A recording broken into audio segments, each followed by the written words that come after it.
加拿大理財速報今個星期五大最值得你留意嘅理財新聞：一、伊隆馬斯克1萬億美金薪酬方案 ，Tesla 股東以超過75%支持票數通過，要達多項市值同 AI 自駕目標，支持伊朗繼續做 CEO。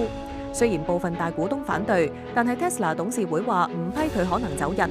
2025年聯邦預算出爐，政府宣布5年1兆加元投資，推創新、高新、基建、住房，力谷本地企業同國際貿易發展。